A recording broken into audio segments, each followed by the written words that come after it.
ክርስቲያን ለአጋንንት ተላልፎ የሚሰጥበት ምክንያት ሌላ መንፈሳዊ ክራይሲስ ነው እኮ።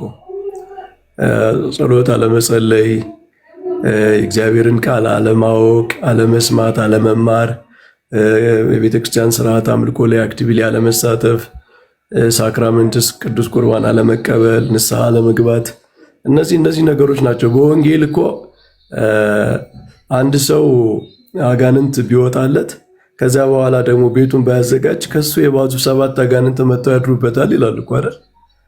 ማለት አንድ ጊዜ መውጣቱ እኮ ምንም አጋንንት ውጣ ተብሎ ወጣ ማለት መልሶ አይገባም ማለት እኮ አይደለም።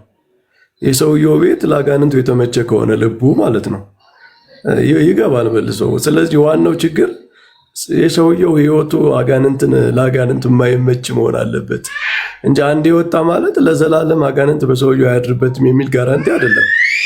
ስለዚህ ለረጅም ጊዜያት አጋንንት ከሰው ላይ ሳይወጡ ቆዩ ማለት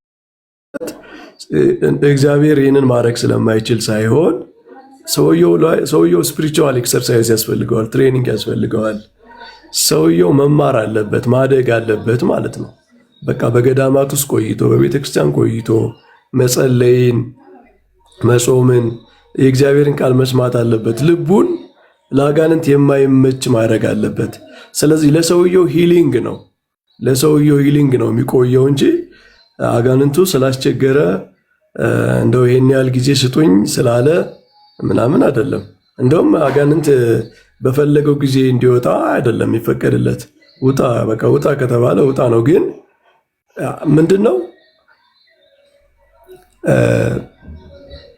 አጋንንት ማውጣቱ በራሱ ብቻ ኢንድ አይደለም።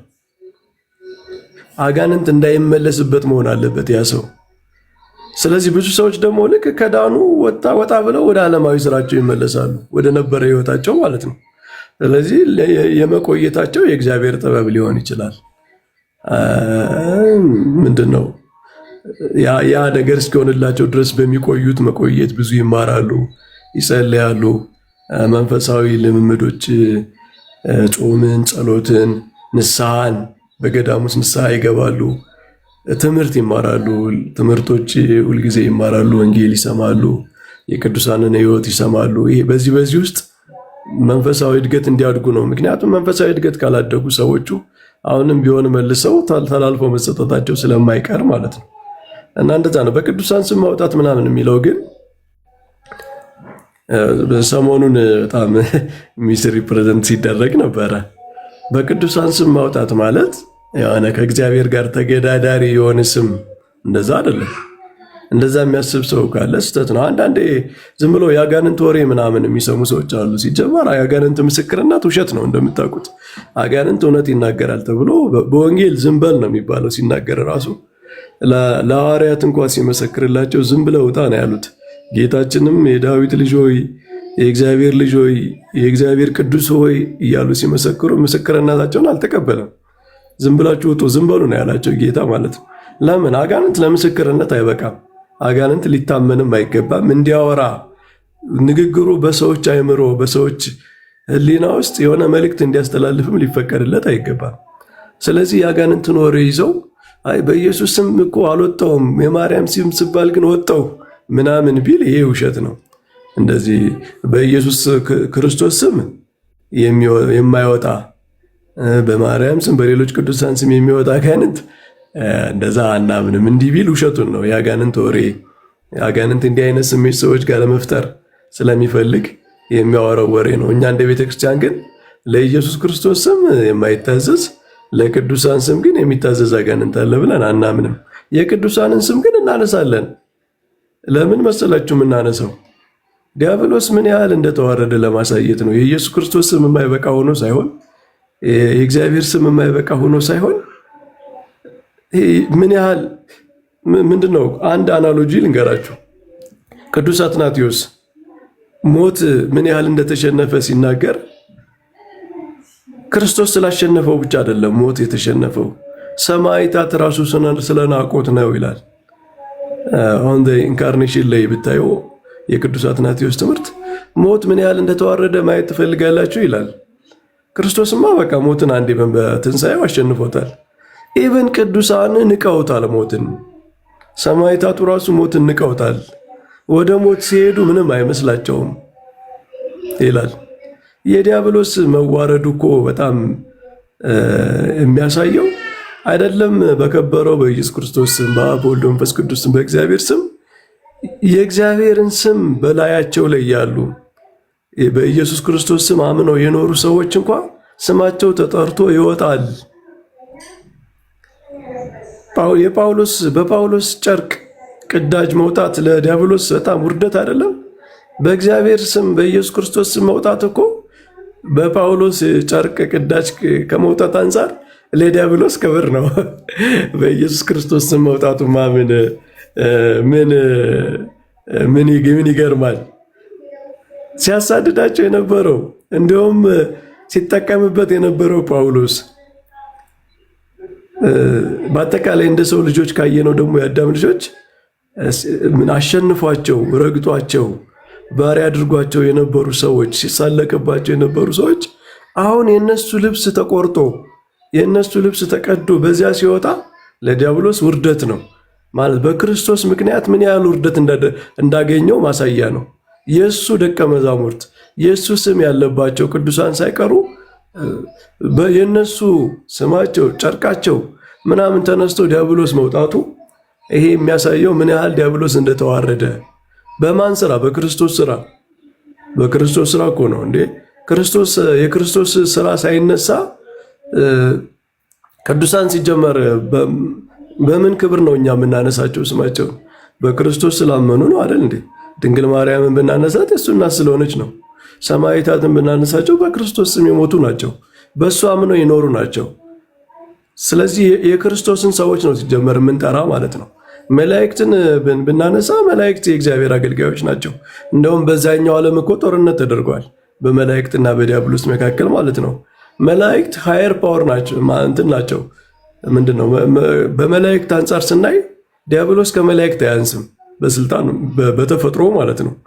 ነገር ግን ያሸነፉት በምንድን ነው? የእግዚአብሔርን ስም ይዘው አሸንፈውታል። በቅድስናቸው መንፈስ ቅዱስ በእነሱ ላይ ስላለ አሸንፈውታል። ስለዚህ የቅዱሳንን የመላእክትን ስም ስናነሳ ያንን ጦርነት ነው የምናስታውሰው። የእሱ እኩያ የነበሩት መላእክት እግዚአብሔርን ስላመለኩ ለእግዚአብሔር ስለታዘዙ አሸንፈውታል በዛኛው ዓለም። በዚህኛው ዓለምም ቅዱሳን ምንም ነገስታትን እያስነሳ አንገታቸውን ቢያስቆርጣቸው ሰዎችን እያስነሳ ብዙ ሰፈሪንግ እንዲቀበሉ ቢያደርጋቸው ክርስቶስን ያልካዱ እስከ መጨረሻው ጸንተው የኖሩ ቅዱሳን አሸንፈውታል በክርስቶስ ኃይል ማለት ነው። ስለዚህ ያንን ሽንፈቱን ነው የምናስታውሰው እንጂ ተለዋጭ አይደለም። የቅዱሳን ስም ኢንቮክ ስናደርግ ለክርስቶስ ስም ተለዋጭ ለእግዚአብሔር ስም ተለዋጭ አይደለም። ሲጀመር በስመ አብ ወወልድ ወመንፈስ ቅዱስ ተብሎ የማይጀመር የቅዱሳንንም ነገር ብናነሳ የእግዚአብሔርን ስም ረስተን ተለዋጭ አድርገን አይደለም። እንደዛ አይደለም። የእነሱንም ስም የምናነሳው ግን የእግዚአብሔርን ስም አንስተን የክርስቶስን ስራ አንስተን የእነሱን ስም የምናነሳው ዲያብሎስ ምንድነው በክርስቶስ ስም ብቻ ሳይሆን በጳውሎስ ጨርቅም እንደወጣ የነገረን መጽሐፍ ቅዱስ የክርስቶስን ስም አሳንሶ አይደለም። በጳውሎስ ልብስ ውስጥ ምን መልእክት አለ? እንኳን በክርስቶስ ስም የክርስቶስ አገልጋይ የሆነ ሰው የልብሱ ቅዳጅ እንኳ ያስወጣዋል። ዲያብሎስ ምን ያህል እንደወደቀ ምን ያህል እንደተዋረደ ነው የሚያሳየው። የቅዱሳንንም ስም ስናነሳ ቅዱሳን ራሳቸው ያሸነፉት ነው። እኛ አሁን ዛሬ የምንታገለው ዲያብሎስ በክርስቶስም ቅዱሳንም ያሸነፉት ነው። መላእክት በመላእክት ዓለም ያሸነፉት ነው። ያንን እያስታወስ የቅዱሳንን ረድኤት፣ የቅዱሳንን ምልጃ፣ የቅዱሳንን ጸሎት አጋዥ ለማድረግ እንጂ የክርስቶስን ስም የእግዚአብሔርን ስም የመለኮታዊውን ስልጣን ትተን የዚያ ተለዋጭ አድርገን አይደለም። ይሄንን የማነሳው ምንድነው ሰሞኑን ያው ብዙ ጥያቄ ሲጠየቅ ይሄም ሲነሳ ስለነበር መመለሱ ወርዝ ያደርጋል ብዬ ስላሰብኩ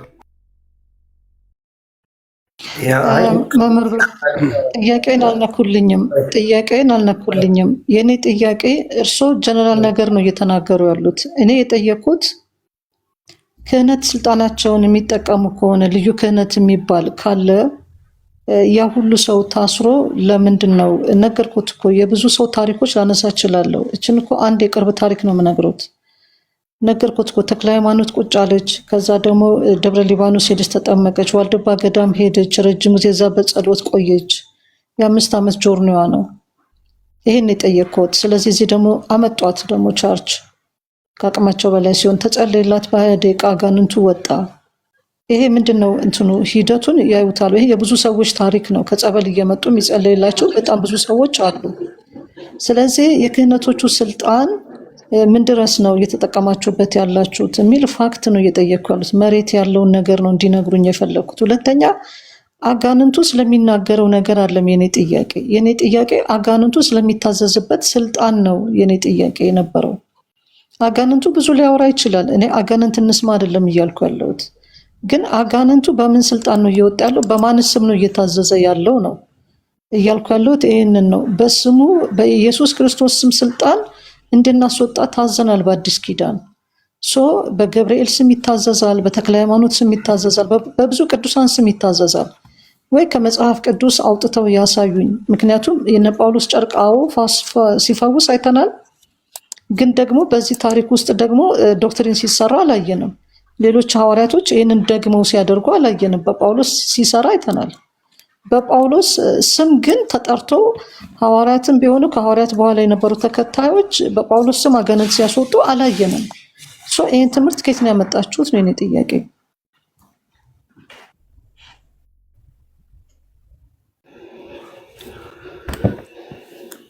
ስም ምንድን ነው? አሁን ይሄ መተርጎም ያለብን ስም ይባላል። በኢየሱስ ስም፣ በጳውሎስ ስም፣ በሌሎች ስም ማለት እኮ ከፐርሰኑ ጋር ነው የሚያገናኘው። የጳውሎስ ጨርቅ ከጳውሎስ ጋር አይገናኝም እንዴ? ይገናኛል እኮ አይደል እንዴ? የጳውሎስ ጨርቅ ነው እንጂ የሌላ ሰው ጨርቅ እኮ አልፈወሰም። የጳውሎስ ጨርቅ ከጳውሎስ ማንነት ጋር ነው የሚገናኘው። ስም ማለት ከማንነት ጋር ነው የሚገናኘው። የቅዱሳንም ስም ብንል የጳውሎስ ጨርቅም ብንል ከዛ የዚያ ባለቤት ከሆነው ነገር ጋር ነው የሚገናኘው። ስለዚህ አጋንንት ማስወጣት ወደድንም ጠላንም በአዲስ ኪዳን ከክርስቶስ ስም ብቻ ጋር ሳይሆን የክርስቶስ አገልጋዮች ከሆኑ ሰዎችም ጋር ተገናኝቷል። በቃ ከጳውሎስ ጋር ለምሳሌ ተገናኝቷል።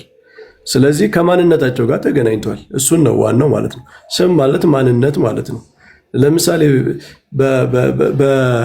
በነቢይ ስም ነቢይን የተቀበለ ሲባል ስም ማለት ምን ማለት ነው? ነቢዩ ጋር የተገናኘ ነገር ያደረገ፣ ነቢዩን ያስተናገደ፣ እንደዚህ ያደረገ ማለት ነው አይደል? ስለዚህ ከጳውሎስ ጋር ተገናኝቷል። በቃ በመጽሐፍ ቅዱስ ወደድንም ጠላንም አጋንንት ማስወጣት ከጳውሎስ ማንነት ጋር ተገናኝቷል፣ ከጨርቁ ጋር ተገናኝቷል። ግን ከዚህ ተነስተን ጳውሎስን ከክርስቶስ አነጻጽረን ወይም ኮምፔር አድርገን ዳይኮቶማይዝ አድርገን አጋንንት መውጣት ያለበት በጳውሎስ በኢየሱስ ክርስቶስ ስም ነው ወይስ በጳውሎስ ጨርቅ ነው የሚል ክርክር አንገጥምም። የጳውሎስ ጨርቅ ራሱ አጋንንት ማውጣት የሚችለው በኢየሱስ ክርስቶስ ስም ኃይል ነው። ለምን? ጳውሎስ ላይ የክርስቶስ ስም ስለተጠራበት ነው። ጳውሎስ የክርስቶስ አገልጋይ ስለሆነ ነው እንጂ በራሱ ጳውሎስ እንኳን በጳውሎስ ውስጥ ያለው ኢየሱስ ነው እየፈወሰ ያለው ወይስ ጳውሎስ ራሱ ነው? እሷን ብቻ ይንኩልኝ። ምክንያቱም እየነገሩኝ ያሉት አዎ አልኩኝ እኮ ኃይል በዛ ውስጥ እንዳለፈ እኮ አይተናል። ሱፐር ናቹራል የሆኑ ተአምራቶች ሲደረጉ እኮ አይተናል። በአፈር ውስጥም ሲያልፍ አይተናል። አይኖቹን ጭቃ ቀብቶ ሲፈውሱም እኮ አይተናል። አሁን ግን እያልኩ ያለሁት እኔ ለአጋንንት ስልጣን የተሰጠው ስም በጳውሎስ ስም ነው ወይስ በጳውሎስ ውስጥ ያለው ኢየሱስ ነው የፈወሰው? በቅዱሳን ይኸውልሽ፣ የቅዱሳን የእግዚአብሔር ጸጋ በቅዱሳን ሪፍሌክት ያደርጋል። ምንድን ነው? የእግዚአብሔርን ኃይል በእነሱ ውስጥ ይገለጣል። የሚገለጠው የእግዚአብሔር ኃይል ነው። የእግዚአብሔር ኃይል ነው በቅዱሳን ውስጥ ኃይል የሚያደርግ ተአምር የሚያደርግ ስራ የሚሰራ የእግዚአብሔር ኃይል እንጂ የፍጡር ኃይል ተአምር ይሰራል ብለን እኮ አናምንም። ግን በእነሱ ውስጥ ይሰራል፣ በተለየ ሁኔታ ይሰራል። በቃ የጳውሎስ ጨርቅ ነው እንጂ የሚፈውሰው። ለምሳሌ የአንድ የማያምን ሰው ጨርቅ ሊፈውስ አይችልም። ስለዚህ ከጳውሎስ ጋር የተያያዘ ነገር አለው ማለት ነው። ለምን? ጳውሎስ አገልጋይ ነው። ጳውሎስ ሐዋርያ ነው። ጳውሎስ የክርስቶስ መልእክተኛ ነው። ጳውሎስ የእግዚአብሔር ጸጋ በውስጡ ያደረበት ሰው ነው። ቅዱሳን እንደዛ ነው። የእግዚአብሔር ጸጋ ስላደረባቸው፣ የእግዚአብሔር ኃይል በውስጣቸው ስላለ፣ ጸጋ እግዚአብሔር በውስጣቸው ስላለ ነው የሚፈውሱ እንጂ በራሳቸውማ በተፈጥሮ እኮ አንድ ነን። በተፈጥሮ ሁላችንም አንድ ነን። ሰዎች ነን፣ መላእክት ናቸው። በተፈጥሮ ሚካኤል ከዲያብሎስ እኮ አይለይም። በተፈጥሮ ኢኔቸር ማለት ነው። አንድ ተፈጥሯቸው አንድ ነው። በጸጋ እግዚአብሔር ነው የሚለያዩት አይደል? በተፈጥሯቸው ሳይሆን በእግዚአብሔር ጸጋ ነው የሚለያዩት። ስለዚህ ልክ ነው። የእግዚአብሔር ጸጋ ነው የሚያድነው የሚፈውሰው። ግን ቅዱሳኑ ለዚያ የተመቹ ስለሆኑ በሕይወታቸው ሐዋርያትን ብንል ከዛ በኋላ የተነሱ ጻድቃን ቅዱሳንን ብንል እግዚአብሔር የሰራባቸው ናቸው። የእግዚአብሔር ማደሪያዎች ናቸው። ስለዚህ በእነሱ ውስጥ የሚሰራ የእግዚአብሔር ኃይል አለ። እግዚአብሔር የሰጣቸው ጸጋ አለ። ያ ጸጋ ምንድን ነው? እግዚአብሔር በእነሱ ውስጥ ይሰራል፣ በጨርቃቸው ውስጥ ይሰራል። በእነሱ ስም የሆነ ነገር ማድረግ እንኳን ዋጋ አለው ብሏል በወንጌል። እንደዛ ነው። መምህር ሰላም ብዮታለሁ። ጥያቄን እየቀየሩት ነው።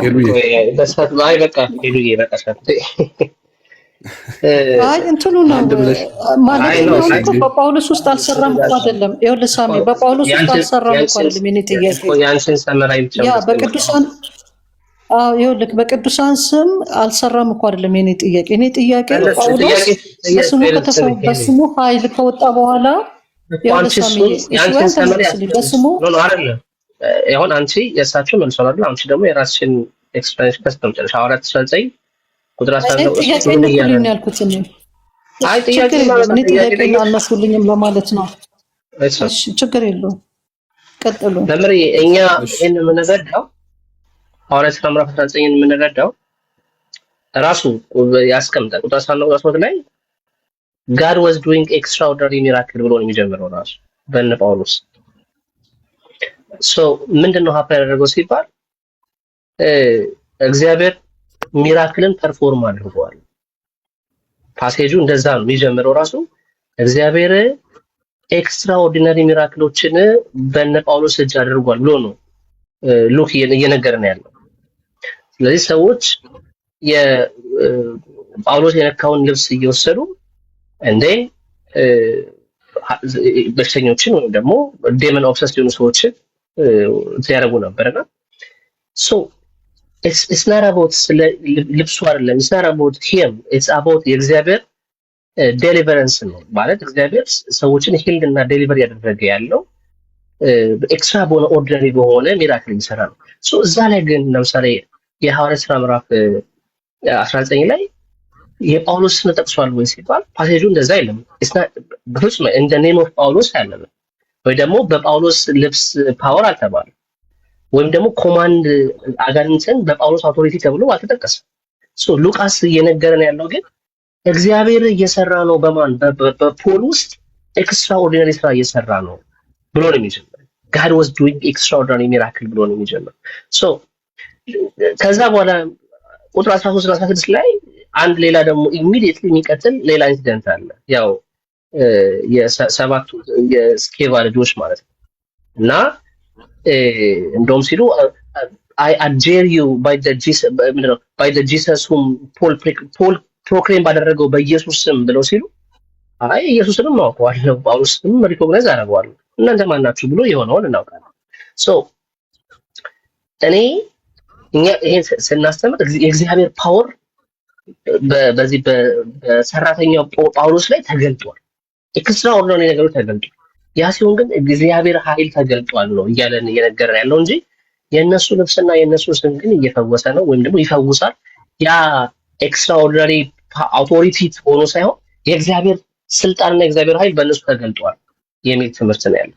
ግን ስለ ኢየሱስ ክርስቶስ ስም ስናነሳ ግን አዲስ ኪዳን ላይ ያው ደግመን ስላነሳ ነው ይሄ ክርስቶስ ኢየሱስ ስልጣን ተሰጠው ብሎ ማርቆስ 16 ላይ ራሱ ሲናገር፣ ሉቃስ 10 ላይ ሲናገር ያ ስልጣን ከየት መጣ ሲባል የመጣው ከሰማይ የተሰጠው ስልጣን ለደቀ መዛሙርቱ ደግሞ ተሰጥቷቸው ደግሞ ደቀ መዛሙርቱ ሲያደርጉ የነበሩት ደግሞ the authority comes from Jesus ከኢየሱስ የመጣ አውቶሪቲ ነው እንጂ ከዲሳይፕሎቹ የመጣ አውቶሪቲ አይደለም። አፖስቶሎቹ ወይም ሐዋርያቶቹ የኢየሱስን ስም ነው ሚስ ያደረጉት። ለምሳሌ ሐዋርያት 16 እና 18 ላይ ስትመለከቱ ጳውሎስ አጋንንትን በክርስቶስ ኢየሱስ ስም ሲያወጣ I command you in the name of Jesus Christ ከዛ ሴት ውጣ ብሎ ሲል እንመለከታለን። ሂሊንግም ሲመጣ ለምሳሌ ሐዋርያት 13 ላይ ጴጥሮስ በናዝሬቱ በክርስቶስ በኢየሱስ ክርስቶስ ስም ተነስና ተመላለስ ብሎ ሂሊንግ ሚኒስተር ሲደረግ እናያለን። በማን ሲባል? በክርስቶስ ኢየሱስ ስም። ሳሊቬሽን እንኳን ድነት እንኳን ሚኒስተር ሲደረግ በሐዋርያት ሥራ ምዕራፍ 4 ላይ there is no other name በሰማይ በምድር አሞ በሰዎች የተሰጠ ከሰማያት የተሰጠ ሌላ ስም የለም እንድንበት ዘንድ ብሎ ሳልቬሽን እንኳን ሚኒስተር የሚደረገው በዚህ ስም እንደሆነ እናውቃለን። ሰው ኢየሱስ ክርስቶስ ለምንድን ነው ይሄን አውቶሪቲ የተሰጠው ሲባል because he has all authority ስላለው ነው። ስልጣን ሁሉ ተሰጥቷል። አባቱም ደግሞ እሱን ኤክሶልት አደረገው። ሶ በኢየሱስ ስም የሆነው ምክንያት እሱ ነው። አውቶሪቲ ስለተሰጠው እሱ ብቻ አይደለም፣ ኢየሱስ ሰይጣንንም ዲፊት አደረገው። የዕብራውያን ጸሐፊ እንደዛ አይደል የሚለው ዕብራውያን ምዕራፍ 2 ላይ ዲስትሮይ ያደረገው the one who had the power of death የሞትን ኃይል ያለውን እና ዴቪልን በሞቱ ያደረገ ይላል። ዲስትሮይ ያደረገው ብሎ ነው የሚነግረው። ቆላስይስም እንደዚህ ቆላስይስ ምዕራፍ 2 ላይ ዲስአርም አደረገው ብሎ ይነግረናል። አንደኛ ዮሐንስም እንደዚህ the son of God appear አደረገ። ምን ሊያደርግ? የአጋንንት የሰይጣንን ስራ በሙሉ ምን ሊያደርግ? ዲስትሮይ ሊያደርግ ብሎ ነው ዮሐንስም ይነግረን፣ ጳውሎስም በቆላስይስ እና ዕብራውያን ጸሐፊ ይነግረን። ስለዚህ ክርስቶስ ኢየሱስ ቪክትሪው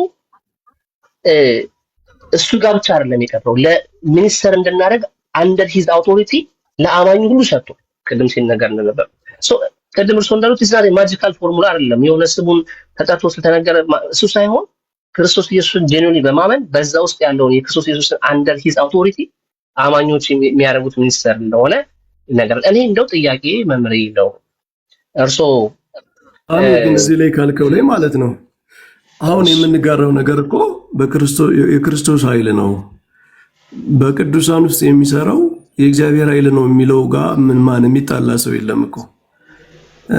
እግዚአብሔር በቅዱሳኑ ታላቅ ነገር ያደርጋል ነው። አሁን የኛ መፎክሩ ራሱ ቤተክርስቲያን ላይ ታችሁ ከሆነ መንክር እግዚአብሔር ላይለ ቅዱሳኒሁ፣ እግዚአብሔር በቅዱሳኑ ድንቅ ነው፣ በቅዱሳን ውስጥ በሚሰራው ስራ ድንቅ ነው ነው ምንለው። ስለ ቅዱሳን ገድል ስለ ቅዱሳን ሕይወት እንኳን ስንናገር እግዚአብሔር በቅዱሳኑ የሚሰራው ነገር ድንቅ ነው። ድንቅ ለምሳሌ የጳውሎስ ልብስ ጨርቅ እንግዲህ አጋንንት እኮ ባይዘወይ አሁን ወድቀው ተዋርደው እንጂ ብርሃናውያን መላእክት መካከል ነበሩ። በጣም የከበሩ ፍጥረታት ናቸው። እነዚያ ፍጥረታት በጳውሎስ ጨርቅ ሲወጡ በጣም ይደንቃል። በቃ እግዚአብሔር ጳውሎስንም እኮ በዚያው እያከበረው ነው ማለት ጳውሎስ አይደለም በጨርቁ የጳውሎስ ጨርቅ ተቆርጦ አጋንንት መውጣታቸው የእግዚአብሔር መልእክተኛ ጳውሎስ እግዚአብሔር ጳውሎስን እያከበረው ነው። ስለዚህ እግዚአብሔር ነው የሚሰራው፣ ግን በዛ ውስጥ ጳውሎስንም እያከበረ ነው። ለጳውሎስም እየመሰከረለት ነው እውነተኛ ሐዋርያ እንደሆነ፣ እውነተኛ የክርስቶስ መልእክተኛ እንደሆነ እግዚአብሔር በዚህ ስራ እየመሰከረለት ነው። ስለዚህ ቅዱሳንም አጋንንትን በማስወጣት እግዚአብሔር በእነሱ በሚሰራው ስራ እግዚአብሔር ቅዱሳኑን ያከብራል በዚያው ማለት ነው። ይህንን ለማለት ነው እንጂ ኃይሉ የእግዚአብሔር ነው። ግን በቅዱሳን ስም እስኪ አንድ ጥያቄ ጠይቃችሁ፣ ከጳውሎስ ስምና ከጳውሎስ ጨርቅ የትኛው ይከብራል? የጳውሎስን ስም ከመጥራትና ጨርቁን ከመውሰድ የትኛው ይከብራል? ከጳውሎስ ከጨርቁ ስሙ አይከብርም እንዴ? ጨርቁ አጋንንትን ካወጣ ስሙ የጳውሎስ ስም አጋንንት አያወጣም እንዴት ይባላል? ማለት እስኪ ኮምፔር አድርጉ። የጳውሎስ ጨርቅ እኮ በቃ አሁን የለም፣ ስሙ ግን ያው ነው። ስሙ አሁንም እንጠራዋለን፣ አሁንም ይከበራል። እግዚአብሔር በጳውሎስ በኩል ግን ዋናው ጉዳይ የሚሰራው እግዚአብሔር ነው።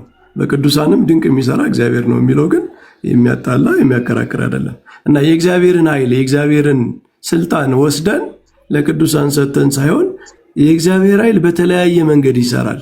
ቀጥታ የእግዚአብሔርን ስም በመጥራት ይሰራል፣ በቅዱሳን በኩል ይሰራል። አጋንንቱ ለምሳሌ በኢየሱስ ክርስቶስ ስም ተብሎ ይወጣል፣ ደግሞም በጳውሎስ ጨርቅም ወጥቷል። ይሄ እንትን ምንድነው? ተቃራኒ ነገር አይደለም። በሁሉም ውስጥ የሚሰራው የክርስቶስ ኃይል ነው። ግን የክርስቶስ ኃይል በተለያየ መንገድ ለዓላማ ነው። የሐዋርያትን ክብር ለመግለጽ ሲፈልግ በጨርቁ በኩል ሰርቷል። የክርስቶስን ስም ስልጣን ለማሳየትም ደግሞ ቀጥታ ይሄ ሁሉ ሳያስፈልግ ቀጥታም ወጥቷል። እኛም አሁን የቅዱሳንን ስም ስንጠራ የእግዚአብሔር ስም አይበቃም ብለን አይደለም። የቅዱሳን ክብር በዚያ ውስጥ እንዲገለጥ ዲያብሎስን እነሱም በእግዚአብሔር ኃይል አሸንፈውት እንዳለፉ ለማሳየት ክብራቸውን ለመናገር እንጂ የእግዚአብሔር ኃይል የቅዱሳን ምንድነው ስለሚያንስ ግዴታ የቅዱሳን ስም ስለሚያስፈልግ አይደለም። ማለት ለክርስቶስ ስም አስቸግሮ ለእግዚአብሔር ስም አስቸግሮ አይ በቃ ተጨማሪ እንትን ያስፈልጋል በሚል አይደለም። ግን የቅዱሳንን ክብር ለማሳየት የክርስቶስ ስም አንሶ አይደለም የጳውሎስ ጨርቅ ያስወጣው። ስሙ አንሶ አይ ከስሙ በተጨማሪ የጳውሎስ ጨርቅ ያስፈልጋል በሚል አይደለም። እግዚአብሔር ያንን ያደረገው የጳውሎስን ስልጣን በእግዚአብሔር በጳውሎስም እንደሚሰራ ክብሩን ለማሳየት የሐዋርያትን ስልጣን ለማሳየት እንደሆነ ሁሉ ማለት ከልብስ ራሱ የሚያመለክተው እኮ ከማንነታቸው ያለፈ እንደው ከጳውሎስ ከሰውነቱ አልፎ ልብሱ ላይ መድረሱ ኃይሉ በእነሱ ውስጥ ያለው የእግዚአብሔር ጸጋ ኃይል የሚያሳይ ነው። ክብራቸውን ማንነታቸውን የሚያሳይ ነው። እግዚአብሔር እየገለጠ ነው የቅዱሳንን ክብር። ምስክርነት አለው። አጋንንትን በማስወጣት ውስጥ እኮ ምስክርነት አለው። የእግዚአብሔር መለኮታዊ ስልጣን ይገለጣል። የቅዱሳን ደግሞ ጸጋቸው፣ ክብራቸው ይገለጣል። የሚጣላ ነገር ግን አይደለም። እሺ አይ ሳሚ ይቅርታ፣ አንድ ጥያቄ ስለ አንድ አጭር ናት። አይ አልተስኩኝ ነበር። አሁን ጥያቄ ከተጠየቅ ትገባለህ። አንድ ላይ ካንተ ጋር አንድ ላይ እንዲመለስ ነው።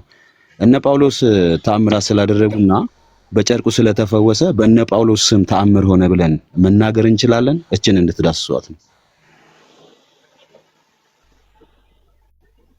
መናገር እንችላለን። ቅድም ተናግሬያለሁ። ስም ማለት ማንነት ነው። የጳውሎስ ልብስ ከጳውሎስ ማንነት ጋር ነው የሚገናኘው። ስለዚህ የጳውሎስ ማንነት ተፈልጓል እዛ ጋር እኮ በቃ የጳውሎስ ጨርቁ ያስፈልገው ማንነቱ ነው። የሌላ ሰው ልብስ አይደለም የወሰዱት። የጳውሎስን ልብስ ነው የወሰዱት አይደል? ጳውሎስን ፈልገውታል ማለት ነው። አጋንንት በማስወጣት ሂደት ውስጥ ስፔሲፊካሊ ፐርሰን ኦፍ ፖል ቅዱስ ጳውሎስ ማንነቱ ተፈልጓል። ጳውሎስ ግን በማን ስም ነው የሚያስወጣው? በማን ስልጣን ነው የሚያስወጣው? በኢየሱስ ክርስቶስ ስልጣን ነው። ግን የጳውሎስ ማንነት ተፈልጓል እዛ ማለት ነው። ስለዚህ ለምንድን ነው የተፈለገው? ሁለት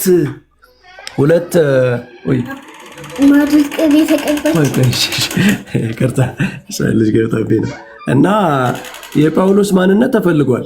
የጳውሎስ ማንነት የተፈለገ ግን ለኢየሱስ ክርስቶስ ተጨማሪ ተደራቢ ሆኖ ሳይሆን ክርስቶስ በቅዱሳኑ በሐዋርያቱ ስለሚሰራ ያንን ለማሳየት ነው።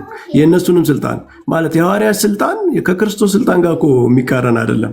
የዚያ ዴሪቬቲቭ ነው። የክርስቶስ ስልጣን ዴሪቬቲቭ ነው። ከሱ የሚመነጭ፣ ከሱ የሚወርድ፣ ከሱ የሚሰጥ ነው። ከሱ የሚሰጥ ነው፣ ከሱ የሚወጣ ነው እንጂ የእነሱም ግን ሪል ነው። ከሱ የተሰጣቸው ስልጣን አላቸው ማለት ነው። ስለዚህ ማንነት ማለት ስም ማለት ማንነት ማለት ነው። የቅዱሳን ማንነት ከቅዱሳን ማንነት ከነሱ ፐርሰን ጋር የተገናኘ ነገር። ጨርቁ እሱ ነው። የጳውሎስ ጨርቅ የጳውሎስ ነው። በቃ ከጳውሎስ ጋር የተገናኘ ነገር ነው። ማን ነው ግን በጳውሎስ ውስጥ ኃይል ያደረገው? ኢየሱስ ክርስቶስ ነው። ይሄ ምን ጠረጥራለሁ። ግን የጳውሎስ ጨርቅ ደግሞ መረሳት የለበትም። ጳውሎስን እግዚአብሔር ኢንቮልቭ አድርጎታል በዚያ ሂደት ውስጥ ማለት ነው።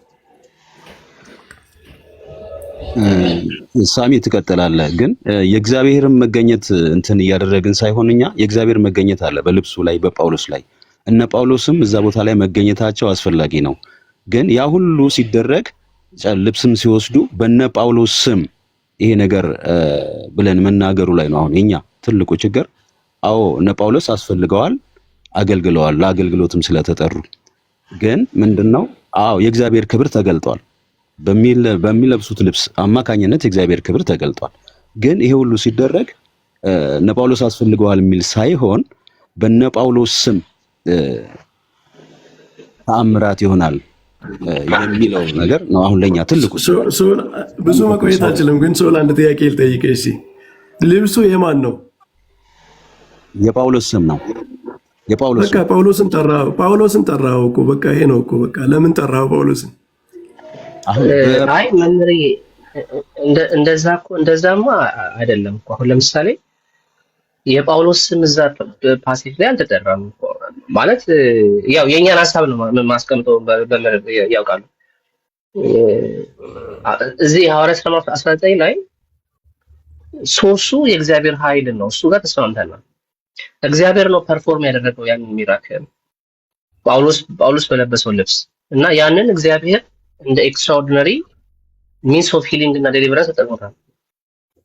ጳውሎስ ግን እዛ ጋር ተጠቅሷል። የጳውሎስ ስም ሲባል አልተጠቀሰም።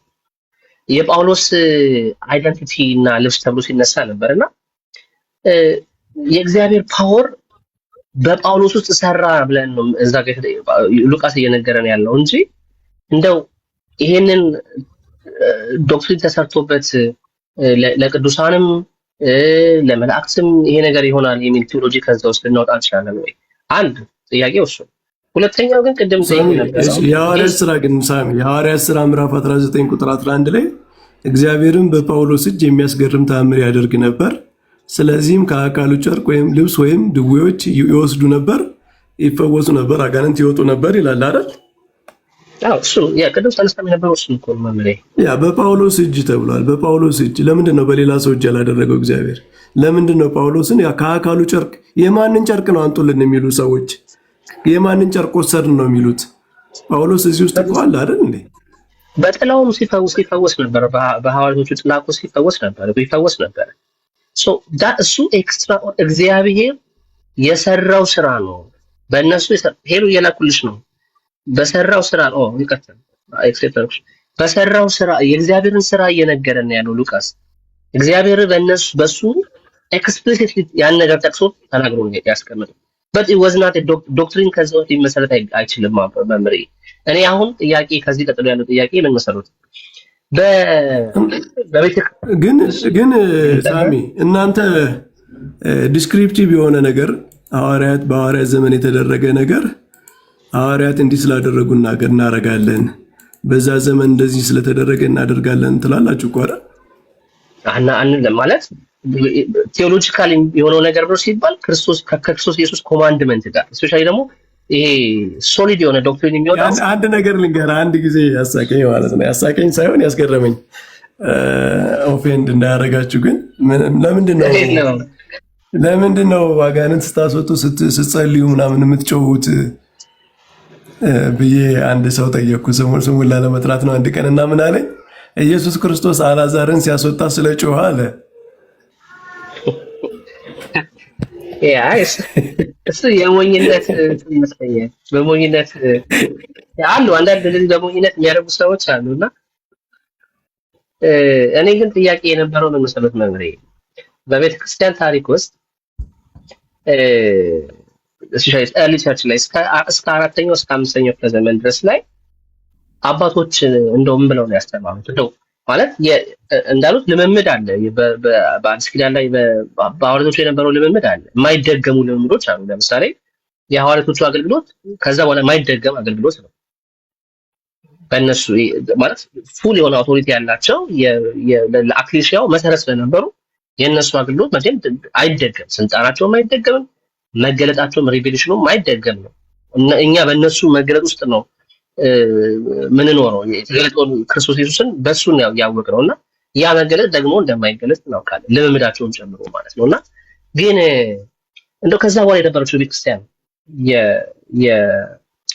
ያቺ ቤተክርስቲያን የክርስቶስ ኢየሱስ ቤተክርስቲያን ላይ የነበሩ አባቶች አጋንንትን ከስታውት የሚያደርጉት እንደው በቅዱሳን ነው በመላእክት ነው የሚል ጽሑፍ አለ ወይ? ስፔሻሊ እስከ አራተኛው ክፍለ ዘመን ድረስ እንደዚህ አይነት ትምህርቶች አሉ ወይ? እኔ ፈልጌያቸው ይሄን ነው። እነ ጀስቲን ማርቲን እነ ኢራኔስን አንብቤያለሁ፣ እነ ተርቱሊያንን አንብቤያለሁ፣ ማነው ኦሪገንን አንብቤያለሁ። ሶስተኛ ክፍለ ዘመን ድረስ እነዚህ ግልጽ በሆነ ትምህርታቸው በክርስቶስ ኢየሱስ ስም ነው ኤክስፕሊትሊ ዴመን ከስታውት የሚደረገው ብለው አስተያየት አስቀምጦልናል። ምናልባት ኦገስቲን ያንን እንትን ሲያብራራ በመንፈስ ቅዱስ ይሄ ጌታ ኢየሱስ ክርስቶስ በእግዚአብሔር መንፈስ አጋንንትን ከስታውት አደርጋለሁ ብሎ በቤልዛቡል ብለው ሲሉት እሱን ያብራራበት መንገድ ላይ በተወሰነ መንገድ መንፈስ ቅዱስን በመንፈስ ቅዱስ ኃይል የሚለውን ነገር የትሪውን ጋርን ለማብራራት የሆነች አጭር ሀሳብ አስቀምጦ ነበር። እሱ ያው ሙሉ አውዱ ሲነበብ እየተናገረ ያለው ያቺኛውን ፓርቲ እያብራራ እና ስለ ትሪውን ጋር እያብራራ ስለነበረ ነው። ግን ይሄ ሁሉ አባቶች እንደዚህ አድርጎ መስክረው ሳለ መጽሐፍ ቅዱስ ላይ ፈጽመን ፈልገን ማናገኝ ለቅዱሳን ስም በመላእክት ስም ፈልገን ማናገኝ ከሆነ ያለ ልምምድ ዛሬ ላይ ለምንድን ነው ቤተክርስቲያን ገባው? ኢፍ ስቴትመንት ለምን ተሰራበት መጽሐፍ ቅዱስ ላይ? የሁል ጊዜ ጥያቄ ነው መምህር።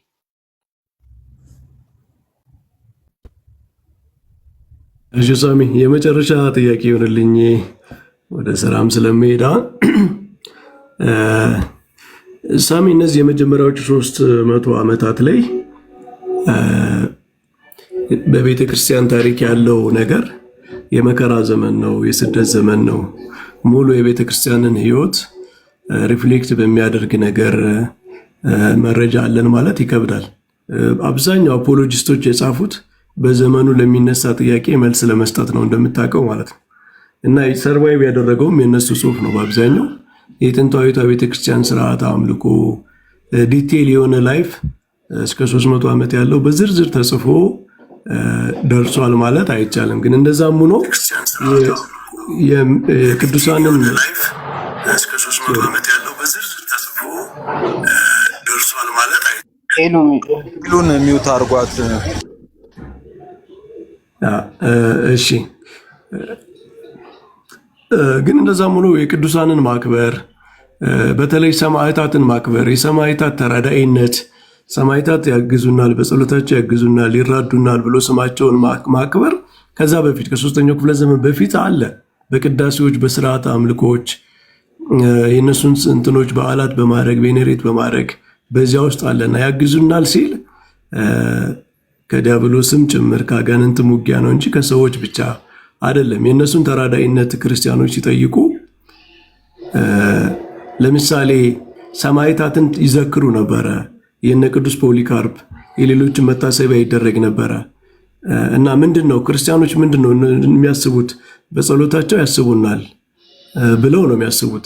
እና በጸሎታቸው ያስቡናል ሲሉ እዚህ ውስጥ የሚጨመረው አንዱ ከአጋንንት ውጊያ እንደዛ ነው እና ኢምፕሊሲትሊ ነበረ ነው። በቃ ቅዱሳንን ቬነሬት ማድረግ መታሰቢያቸውን ማድረግ ጸሎታቸው ይረዳናል ያግዘናል በሚለው ውስጥ ነበረ።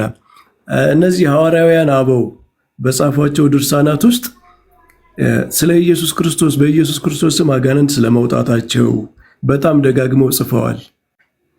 ሌላ የለም የሚል ግን ማለት ይሄ ሳይለንስ አርጊመንት ፍሮም ሳይለንስ ግን አያስኬድም። ስለ ኢየሱስ ክርስቶስ በጣም አጉልተው የጻፉበት ምክንያት አላቸው። ምክንያቱም በዛ ዘመን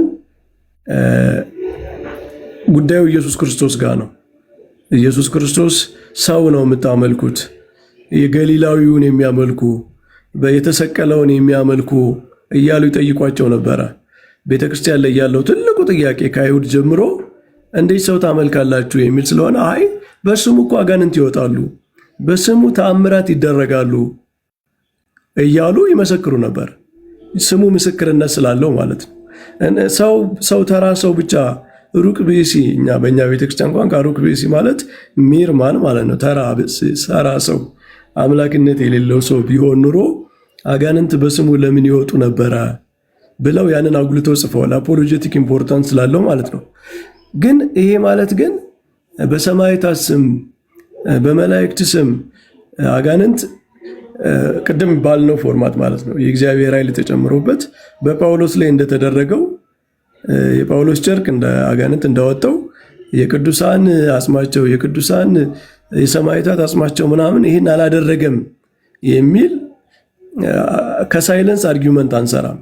ኤምፋሳይዝ ተደርጎ የተጻፈው ይሄ ነው ማለት ያኛው የለም ማለት አይደለም። ይልቁንስ ከአራተኛው ክፍለ ዘመን በኋላ የተገለጡት ነገሮች የቤተ ክርስቲያን የመከራ ዘመን ሲያልፍ ቡም ያደረጉት የወጡት የቤተ ክርስቲያን ነገሮች ከዛ በፊት የነበሩ ግን ሰፕረስ ተደርገው የነበሩ በቤተ ክርስቲያን ፐርሲኪዩሽን ምክንያት በመከራ ዘመኑ ምክንያት ሳይገለጡ የኖሩ ነገሮች ናቸው የሚለው የተሻለ አርጊመንት ነው። ምክንያቱም ኦል ኦፍ ኤ ሳደን አዲስ ልምምድ አዲስ ህይወት በድንገት በቤተ ክርስቲያን ውስጥ ስለማይመጣ ማለት ነው። ስለዚህ እነዚህ 300 ዓመታት የመከራ ዘመን የስደት ዘመን ቤተ ክርስቲያን የምትፈተንበት ዘመን ላይ ሙሉ ነገር በዝርዝር አልተጻፈም ማለት ከሳይለንሱ ተነስተን የለም። ይሄ ባይዘወይ በብዙ ነገር የሚጠቀስ ነው። ሳሚ እንደምታውቀው በስዕላት ጉዳይ ይጠቀሳል፣ በሌሎች በስርዓት አምልኮ ጉዳይ ይጠቀሳል፣ ስላሴ በሚለው በአስተምህሮ ላይ ይጠቀሳል። ይሄ ያለፉት 300 ዓመታት ላይ ያለው ህይወት ከዛ በኋላ ከአራተኛው ክፍለ ዘመን በኋላ ከመጣው ዲስኮንቲኒቲ ተደርጎ አይታይም። ይልቅስ ያ የነፃነት ዘመን ቤተክርስቲያን ነፃ የሆነችበት ዘመን የመከራው ዘመን ሲያልፍ የተገለጠው ነገር በፊትም የነበረ ነገር ነው የሚለው ነው የሚያስኬደው ማለት ነው። ስለዚህ ጠቅለል ስናደርገው መቼ ይሄ ነገር ከዛ በፊት የለም ተብሎ ይተጽፏል? አልነበረም ተብሏል እንዴ? አለመኖሩ ተገልጧል እንዴ? አልተባለም። በኢየሱስ ክርስቶስማ ከሐዋርያት ዘመን ጀምሮ እስካሁን ድረስ ዋናው መሰረታዊ ነገር ነው።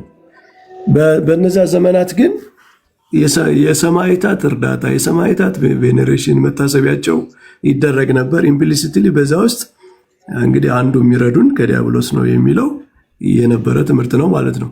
ዲቴል የሆነው ነገር አለመኖሩ ግን የለም ወደሚል ኔጌቲቭ አርጊውመንት አይወስድም ነው። ሳይለንስ አትሊስት ሳይለንስ ከሆነ አናቅም ወደሚል ነው መውሰድ። አይ ሳይለንስ ማመር ይቅርታ፣ ግን ሳይለንስ አልነበረ። እኔ አሁን ያሉትን ነገር እኮ የፐርሲኪዩሽን ዘመን ነው ከአንደኛው ሶስተኛው ክፍለ ዘመን ድረስ። አዎ፣ ግን በሮማን ኢምፓየር ውስጥ በነበረው በዚህ ፐርሲኪዩሽን ውስጥ ግን እነዚህ አሁን የጠቀስኩት አባቶች ጽፈዋል። ለምሳሌ ኤግዞርሲዝምን ራሱ አንስተው በክርስቶስ ኢየሱስን ብቻ እንደሆነ እነ ጀስቲን ማርቲን ጽፈዋል። ማን ነው እንደውም በዚህ በሰከንድ አፖሎጂ ቻፕተር 6 ላይ ጀስቲን ማርቲን ክርስቲያኖች ኤክሶርሲዝምን በክርስቶስ ኢየሱስ ብቻ ነው ማውጣት ያለባቸው ማለት ስለ ኢየሱስ ሲናገር who crucified under the ban ነው በጲላጦስ በተሰቀለው ሊፈውስና ሊያድን በሚችል በሱ ብቻ ነው ብሎ ከስታውት ዴመንን in the name of angels እና saints ሳይሆን በክርስቶስ ኢየሱስ ነው ብሎ አስተምሮ ጽፈዋል። ኢራኔስን በአገንስት ሄረሲ ቡክ አይ ቲንክ 2 ላይ ይመስለኛልና አጋንንት ዴመንስ ከስታውት የሚደረገው by invoking the name of Jesus Christ ብሎ ነው ያስቀመጠው። ኦሪገንም እንደዚሁ አገንስት ሴልስ ቡክ ላይ ግልጽ ሳይለንት አይደለም ያለው። ሳሚ በምን ኮንቴክስት ነው ያሉት የሚለው ቴክስታቸውን አውጥቶ ማየት ያስፈልጋል። ምክንያቱም በዛ ዘመን አጋንንት ካስተዋቱ የሚደረጉባቸው ሌላ ማጂካል ምናምን ነገሮች ነበሩ፣ የአሕዛብ ማለት ነው። ከነሱ ለመለየት የተናገሩት ነው ወይስ የእግዚአብሔርን ስም የቅዱሳንን ስም የሥላሴን ስም ሰሞኑን ሲባል እንደነበረው ከዛ ለመለየት ነው? አፖሎጂስቶች ሁልጊዜ አንድን ነገር ሲጽፉ ኮንቴክስት አላቸው እና ኮንቴክስታቸውን ማየት ያስፈልጋል። ጽሁፉን በዝርዝር ማየት ያስፈልጋል።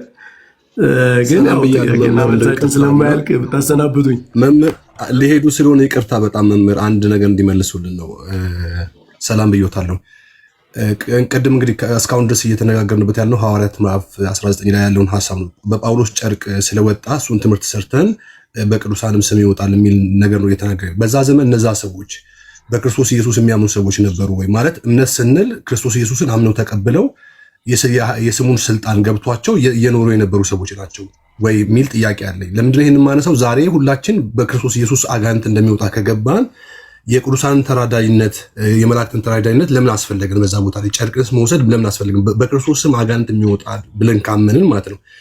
እንደውም ለመከራከሪያ ራሱ ይሄን ነገር ማቅረብ ትክክል ነው ወይ ብዬ ጥያቄ ስለሆነብኝ ነው እንዲመልሱልኝ ነው ከይቅርታ ጋር።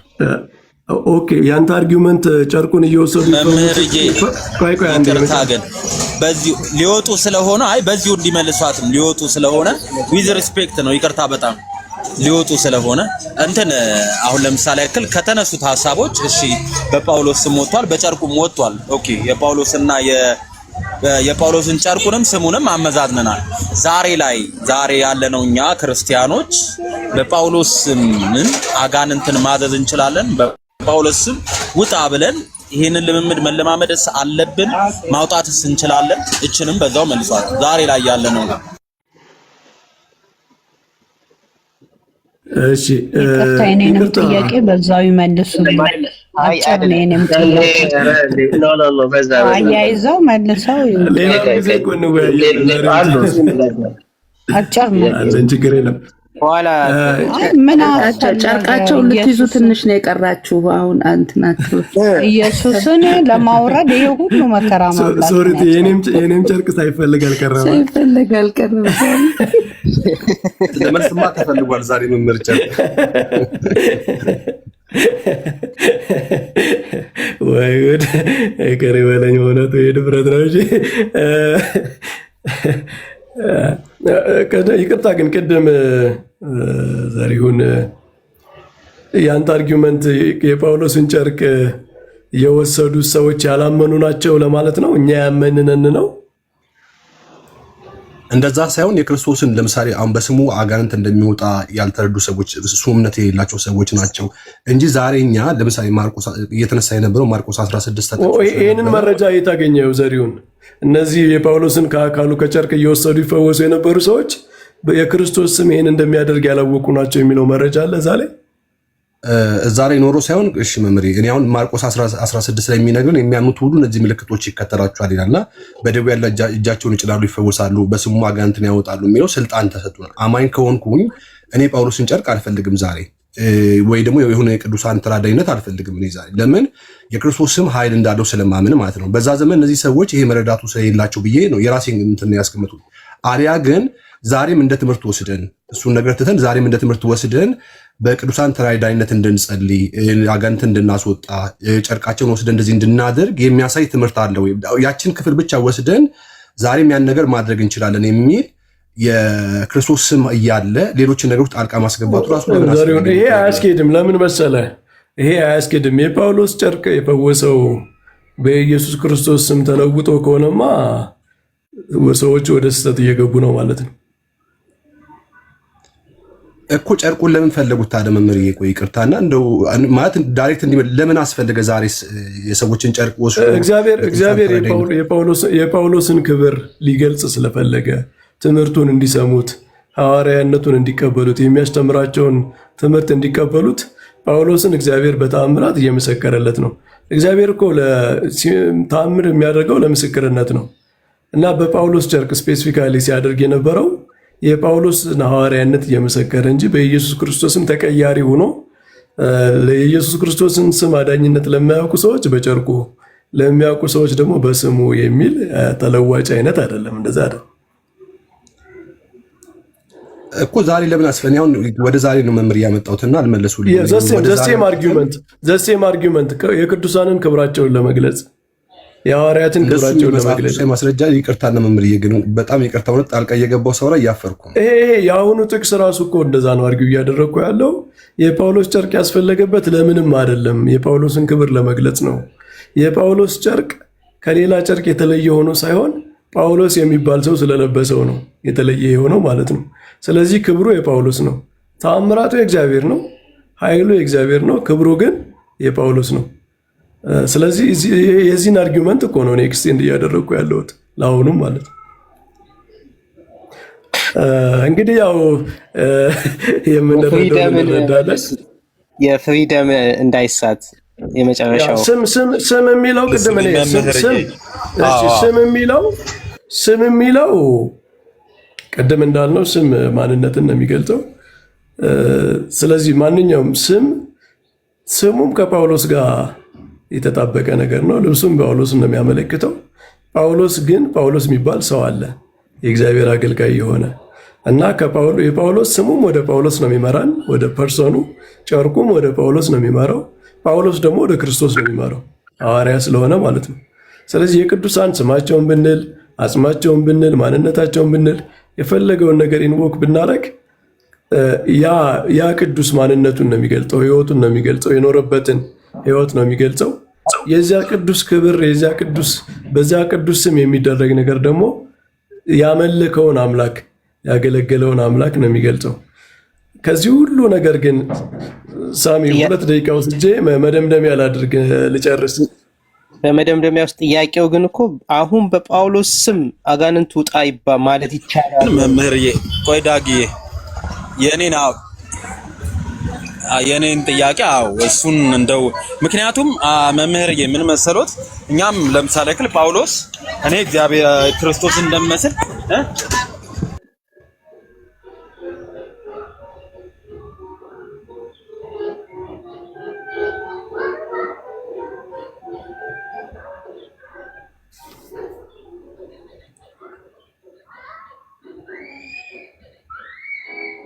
ኦኬ እኔ ጋር የተቋረጠው ነው ሁሉም ሰው አይ ቲንክ ስራ መጥቶበት ነው የሚሆነው። በቃ የእሱን ጥያቄ አድሬስ ካደረጉ አንደኛ እንደው እሺ ጳውሎስ እንበልና ያ ሪፒት እንደተደረገ ወይም ደግሞ ሪፒት እንደሚደረግ እንደሚደገም ተጽፎልናል ወይ? ኦኬ ሳሚ ቀጠልክ። እሺ ኤክስትራ ኦርዲናሪ ሚራክል አይደለም ወይ ያለው? አንድ እሱ ነው እና ዛሬ ላይ በጳውሎስ ስም በጴጥሮስ ስም ብለን ማለት እንችላለን ወይ? መጽሐፍ ላይ ነው ወይ? እሱ አንድ እሱ ነው የሚሆነው። ሁለተኛ ለምሳሌ ቅዱሳን አሉ። እኔ በክርስቶስ ኢየሱስ ተቀድሰን ራይቸስነስ ነኝ አይደለ? ሮሜ ምዕራፍ 9 እንደሚነግረን በክርስቶስ ኢየሱስ ራይቸስ አግኝታችኋል ብሎ ክፍል ነግሮናል። እና እኔ በእርሶ ስም እርሶ በእንትና ስም አጋንንት ማውጣት አንችልም ወይ? እንኪያስ ከሆነ ኤፌስ የተመሰረቱበት ማለት ነው። የጳውሎስ ስሙ ከስሙ ጋር ሳይሆን ከልብሱ ጋር ሳይሆን እግዚአብሔር በሱ ውስጥ በሰራ ኤክስትራኦርዲናሪ ስራ ከተባለ እኔ ዛሬ በዳጊ ስም በክርስቶስ ኢየሱስ ራይቸስ ስለሆነ ማለት የተቀደሰ ስለሆነ በዳጊ ስም እያልኩኝ በሶስ ሊሆን አይደለም ወይ? እንደዛ ሊሆን አይደለም ወይ? መቼም እንደው በቅተው አይደለም አይደለ? ቅዱሳን የተባሉት ሴንት የተባሉት እንደው በቃ በሁሉ ነገር በቅተው ፐርፌክት ሆነው አይደለም። በድካማቸውም ክርስቶስ ኢየሱስ ጽድቅ ሆኗቸው ነው አይደለ? በክርስቶስ ኢየሱስ ጽድቅ ነው መቼም እነሱ ራይቸስ የተባሉት በእግዚአብሔር ፊት እና እሱስ እንዴት ነው የሚታየው? መምህሬ እዚህ ላይ ቴዎሎጂ ይሰራል ወይ? እና እቺን ብቻ ግን በደንብ እንዲመልሱ ይፈልጋል። ቤተክርስቲያኗ እንደዚህ አይነት ግን ሪትን የሆነ የእምነት ትምህርት አላት ወይ? እንደው በቅዱሳንና በመላእክት አጋንንት ከሰውት እንደሚደረግ የተጻፈ ጽሑፍ አለ እንደዛ ወይስ እንደው ቴዎሎጂያንስ ናቸው ይሄን የሚያብራሩት? እሱን ቢመልሱ ደስ ይለኛል መምህሬ።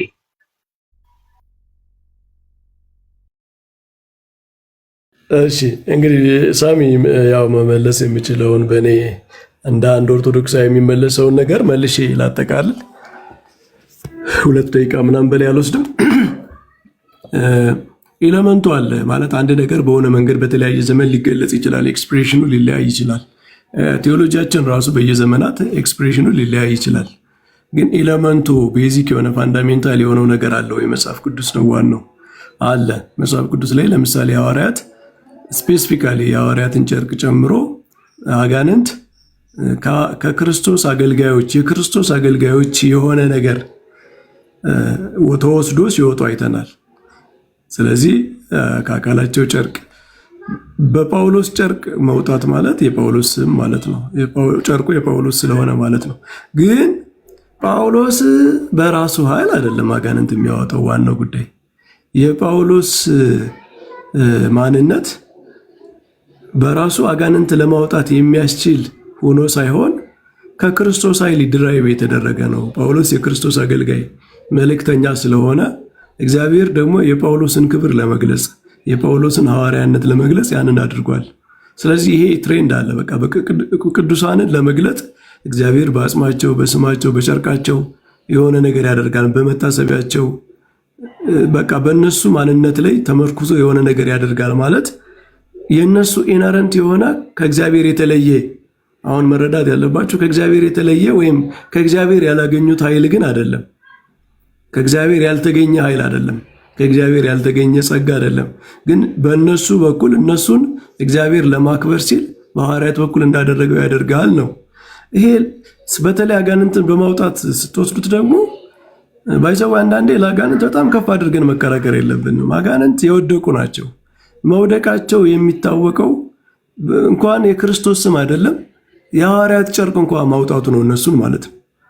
በሐዋርያት ጨርቅ ግዑዝ የሆነ ጨርቅ ተወስዶ በዛ በኩል እንኳን መውጣቱ አጋንንት ምን ያህል በክርስቶስ እንደተዋረዱ አሁን አንድ ምሳሌ ብንመስል ንጉሥ አንድን አካል ማሸነፉ የሚታወቀው ንጉሱ ቀጥታ ሲያዘው ማድረጉ ብቻ ሳይሆን አንድ ተራ የንጉስ ወታደር እንኳን ሄዶ ለዚያ ሰሚት ማድረጉም ነው። ስለዚህ የቅዱሳን ስም የመላእክት እንደዚህ ተጠርቶ አጋንንት መውጣታቸው ክብሩ መጨረሻ አልቲሜትሊ ለእግዚአብሔር ነው። እንኳን የእግዚአብሔር ስም ልዑል የሆነው ኃያል የሆነው የእግዚአብሔር ስም የክርስቶስ ስም ሳይሆን የእሱ አገልጋዮች ስሙ የተጠራባቸው ቅዱሳን እንኳን ምን ያህል እንዳዋረዱት እንዳሸነፉት የሚያሳይ ነው እና የዲያብሎስን መውደቅ የሚያሳይ ነው። ቅድም ያነሳ ነው ምሳሌ ያለ ሞት የሞት መዋረዱ የሚታወቀው ክርስቶስ ከሙታን ስለተነሳ ብቻ ሳይሆን ክርስቲያኖች ሞትን ስለናቁም ጭምር ነው እንዳልነው። የክርስቲያኖች ሞትን መናቅ ሞት ምን ያህል እንደተሸነፈ እንደሚያሳየው ሁሉ ዲያብሎስ ደግሞ መሸነፉ የሚታወቀው እንኳን የክርስቶስ ስም ኃያሉ ስሙ ብቻ ተጠርቶ ሳይሆን የሐዋርያት ጨርቅ፣ የቅዱሳን ስም፣ የመላእክት ስም የእነሱ እንኳን ተነስቶ የሚለቅ መሆኑ የዲያብሎስን መውደቅ ያሳያል።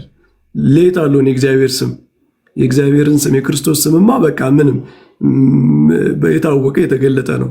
ስለዚህ ይሄ አይዘር ኦር አይደለም። እኛ ያ ትልቁ የእግዚአብሔር ኃይል በቅዱሳንም ተገልጧል እና ይሄ ደግሞ የሚያሳየው የእግዚአብሔርን ክብር ነው። አልቲሜትሊ የእግዚአብሔርን ኃይል ነው። ስራው ምን ያህል እስከ ቅዱሳኑ ድረስ በሚደርስ ደረጃ እንደተደረገ ነው የሚያሳየው። ለምንድን ነው? ለምሳሌ እኛ የእግዚአብሔር ልጆች ነን። ማንም ሰው የክርስቶስን ስም ጠርቶ አጋንንት የማያወጣ ለምንድን ነው? ቅድም ሲባል ነበር አይደል? አይ ያመነ ሰው ልጅነት ያገኘ ስልጣን ያለው ሰው ነው የሚያዘዋል። ስለዚህ ዲያብሎስ አንድ ሰው በኢየሱስ ክርስቶስ ስም ውጣ ብሎት ሲያስወጣው መውጣቱ ውስጥ የሰውየው ክብር እኮ አለ። ያዘዘው ሰው ራሱ ክብሩ እየተገለጠ ነው፣ የእግዚአብሔር ልጅነቱ ማለት ነው። ምክንያቱም ሌላ ሰው ቢያዘው አይወጣም ነበረ። ያመነው ሰው ስላዘዘው ነው አይደል የወጣው። ግን የኢየሱስ ክርስቶስ ስም ብቻውን ኃይል ስለማያደርግ ነው እንዴ የማያወጣው? ሌላ ቦታ አንድ የማያምን ሰው ቢጠራው የማያወጣው ስሙ ኃይል ስለሌለው ነው አይደለም። በሚያምን ሰው በኩል መደረጉ አጋንንቱ በዛ በሚያምነው ሰውም አብሮ እየተሸነፈ ነው። በክርስቶስ ያመነው ሰው ኢንታይትልድ ሆኗል አብሮ ማለት ነው። በኢየሱስም ክብር አብሮ እየተገለጠ ነው፣ የልጅነት ክብሩ ስልጣኑ ማለት ነው። ስለዚህ የዚያ ሰው የልጅነት ስልጣኑ አጋንንትን በማውጣት በኩል ተገለጠ ማለት ግን የክርስቶስን ስልጣን ቀንሰን አይዘር ኦር ብለን ዳይኮቶማይዝ አድርገን አቃርነን አንናገረውም። ሳሚ ቅድም ያነሳው ነገር ሁላችንም የክርስቶስ ጽድቅ በውስጣችን ስላለ በሁላችንም ስም ለምን አይወጣም ያልከው፣ እኛ የቅድስና ሃይራርኪ አለ ብለን እናምናለን። እኛ ጽድቅን የምናምነው ስለ ጽድቅ ስንናገር እንደምታውቀው የኦርቶዶክሳውያን እና የጥንቷ ቤተክርስቲያንም እምነት ነው ብለን የምናምነው ሲነርጂ ነው ማለት አንተ እግዚአብሔር ለሰው ልጆች ሁሉ የሚሰጠው ጸጋ ፍቅሩ አንድ አይነት ነው። የሰዎች ልጆች ግን ሪስፖንድ የሚያደርጉበት መንገድ ይለያያል። ስለዚህ እግዚአብሔር ጳውሎስ ለምሳሌ ለጳውሎስ የእግዚአብሔር ጸጋ ተሰጥቶታል፣ ለሌሎችም ተሰጥቷቸዋል፣ ለዴማስም ተሰጥቶታል። ዴማስ ግን እንደዛ አይደለም፣ ትቶ ሂዷል። ጳውሎስ ግን ትቶ አልሄድም። ስለዚህ ሰዎች ሪስፖንድ የሚያደርጉበት መንገድ ስለሚለያይ እግዚአብሔር ያንን በተለያየ መንገድ ሪዋርድ ያደርጋል። ሲነርጂ ስላለን እግዚአብሔር እንደ ሰዎች ተጋድሎ ሪስፖንድ እንዳደረጉበት መጠን እግዚአብሔር ክብራቸውን ለመግለጽ በሚፈልግበት መንገድ ይገልጻል። በተለይ ካኖናይዝድ የሆኑ በቤተክርስቲያን የታወቁ ቅዱሳን ያንን እግዚአብሔር የገለጠላቸው ነው ብለን ነው የምናምነው።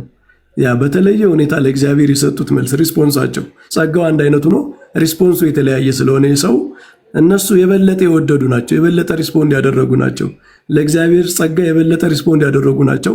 ለዛ ነው እግዚአብሔር በቤተ ክርስቲያን ክብራቸውን የገለጸው ብለን ስለምናምን በተለየ ሁኔታ የነሱን ስም እንጠራለን ማለት ነው።